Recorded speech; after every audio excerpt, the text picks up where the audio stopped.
बिस्मिल्लाहिर्रहमानिर्रहीम। प्यारे बच्चों, मैं आपकी मौलुमुल कुरान की टीचर सादिया हूँ। आज हम मौलुमुल कुरान यूनिट 1 का सबक नंबर 3 का इयादा करेंगे। प्यारे बच्चों, ये सबक मैं आपको पहले पढ़ा चुकी हूँ।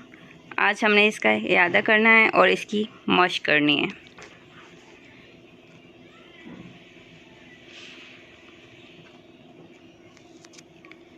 जैसे कि मैंने आपको पहले भी बताया है कि अरबी के बाज़ अल्फाज ऐसे होते हैं अगर जिनसे हम अगर अलिफ लाम हटा दें लफ्ज़ से तो वो क्या बन जाते हैं, उर्दू के अल्फाज बन जाते हैं।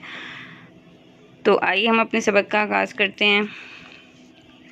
जैसे अल ईमान ईमान, अत-तौफ़ीक़ तौफ़ीक़, अल जिस्म जिस्म, अल मुशरिका मुशरिका। यहाँ पर हमने वफ़ के साथ पढ़ा है मुशरिका को, और अल मुशरिका गोल ता को हमने हा साकिन में बदला है। पिछले सबक में मैंने आपको ये पढ़ाते हुए बताया था कि ये गोल ता जो होती है वो हा साकिन की इलामत होती है। इसका मतलब हुआ मुशरिका औरत।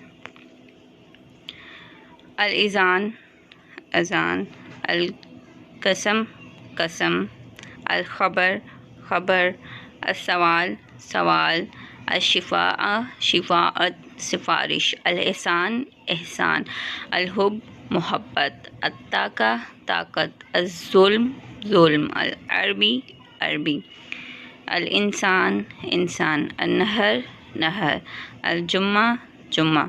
हम क्या कर रहे हैं कि हम अलिफ लाम को हटा रहे हैं और उर्दू के अल्फाज बना रहे हैं। और गोलता की इलामत का भी ख्याल रखिएगा। आप गोलता जब आए तो हमने क्या करना होता है, उसे हासक में बदलना होता है, और ये मोनस की इलामत है।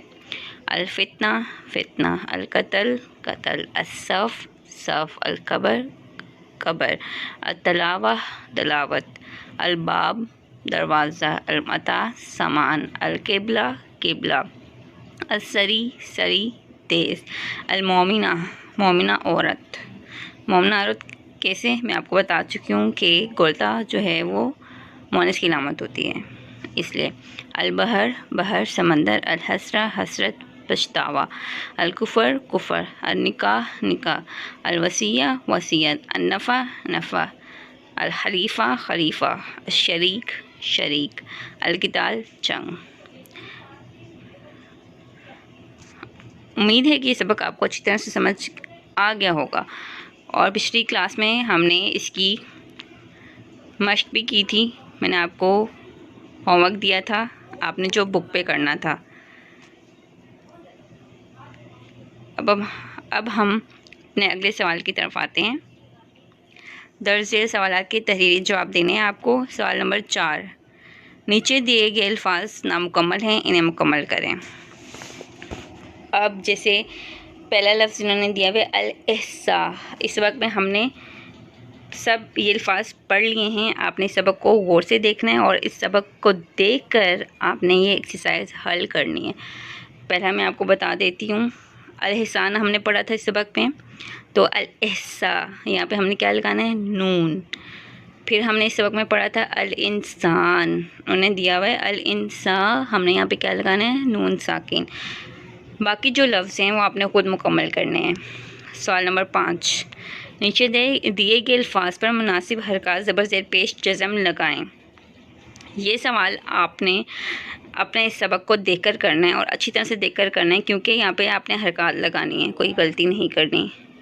सवाल नंबर 6, दर्ज झेल हरूफ से एक लफ्ज़ बनाएं। जैसे कि हम उर्दू में जोड़ तोड़ के जुमले बनाते हैं ना, उसी तरह हमने ये भी करना है। जैसे दिया हुआ है यहाँ पर सीन रॉ या आइन, तो क्या बना, सरी। ये अल्फाज भी इस सबक से दिए गए हैं, तो आपने सबक को अच्छी तरह से पढ़ना है, देखना है, और वहाँ से देखकर आपको ये सब हल करना है। दूसरा दिया हुआ है जीम सीन मीम, क्या बना, जिस्म। इस तरह भी आपने ये सारा खुद हल करना है, आगे जो दिया हुआ है। अब सवाल नंबर 7 पर आइए। दर्ज झेल कुरानी किताब में से पहली मिसाल की तरह इस लफ्ज़ को नमाया मतलब हाईलाइट करना है आपने, कि जिसका मतलब आप जान चुके हैं। जिससे अब हमने इस सबक में हमने अल-कत्ल पढ़ा था, अल-फितना पढ़ा था, तो अंडरलाइन हुआ है ना। इस तरह आपने जितने भी पिछले सबक में अल्फाज पढ़े हैं उनमें से अगर कोई लफ्ज़ आ रहा है, आप मतलब जान चुके हैं, तो आपको अंडरलाइन करना है या उसे हाईलाइट करना है। उम्मीद है कि ये सबक आपको अच्छी तरह से समझ आ गया होगा। जज़ाकल्लाह।